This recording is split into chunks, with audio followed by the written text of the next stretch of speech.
immigration choisie, immigration subie ou immigration voulue? La question se pose avec l'Union européenne. Pourquoi? Eh bien parce que depuis le traité d'Amsterdam en 1999, la compétence migratoire a été retirée aux États.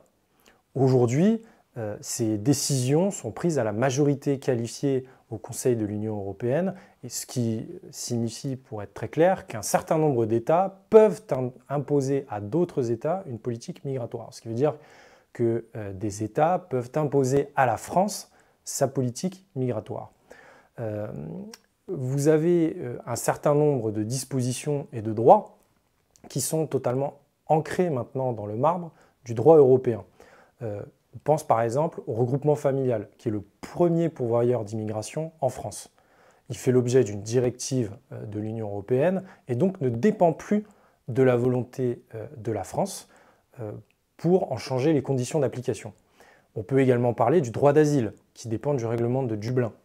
On peut également parler des conditions d'accès au titre de séjour qui sont également de la compétence de l'Union européenne. C'est-à-dire que les États ne peuvent même pas décider eux-mêmes de qui a le droit ou non de mettre le pied sur son sol et d'y rester.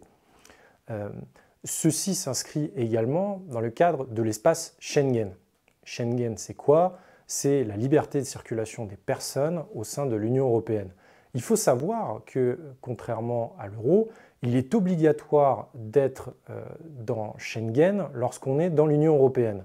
Certains pays y rentrent avec un peu plus de délai que d'autres. La Bulgarie et la Roumanie ont fait notamment leur entrée effective dans Schengen cette année. Mais tôt ou tard, les pays finissent par y rentrer. Ce qui veut dire que si un pays n'a pas une politique migratoire stricte à ses frontières, eh bien, les immigrés qui y rentrent peuvent circuler librement à partir du moment où ils ont un titre de séjour dans cet État, dans le reste de l'Union européenne.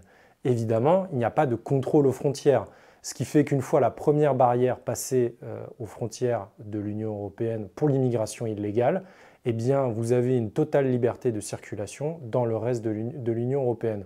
Ce qui fait que tant pour l'immigration légale que pour l'immigration illégale, l'Union européenne pose problème. Tout ceci n'a jamais été décidé par les Français. Ils n'ont pas eu leur avis, ils n'ont pas eu leur mot à dire sur la question. Est-ce que vous trouvez ça normal? Alors, certains vous diront qu'on pourra faire comme le Danemark et négocier ce qu'on appelle un opt-out et donc diriger nous-mêmes notre politique migratoire. Alors, il faut tout de suite faire litière de cet argument. Pourquoi? Parce que le Danemark a négocié son opt-out avant de rentrer dans l'Union européenne. Et oui, on ne peut pas changer les règles une fois qu'on est dedans, sauf à avoir l'unanimité des autres États. Jamais les États ne laisseront la France détricoter construction qui date de plusieurs décennies et qui n'est que le fruit d'un compromis de haute lutte, juste pour vous faire plaisir. Ou alors, je vous laisse imaginer les concessions extrêmement importantes qui vont être demandées. Donc, cette solution de l'opt-out est totalement à exclure. Enfin, notez bien, et là ce n'est pas moi qui le dis, mais l'ancien responsable de Frontex, l'Union européenne a une volonté de favoriser l'immigration.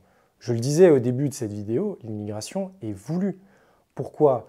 Parce qu'il y a une logique de combler le déficit démographique de nombreux États, et contrairement à ce que pourraient afficher les États de l'Est et notamment du groupe de Visegrad, il y a une volonté de faire venir de l'immigration pour combler le déficit démographique et l'accroissement naturel qui est largement en baisse dans l'Union européenne. Il me semble que cette question est capitale et que l'on doit poser la question aux Français de s'ils sont d'accord ou non avec ces politiques. Voilà, j'estime que ce thème permet de poser la question au moins de la pertinence de l'existence de l'Union européenne et mériterait que l'on pose la question aux Français par un référendum. Donc je vous invite à signer la pétition dont le lien sera en description, référendum-ue.org.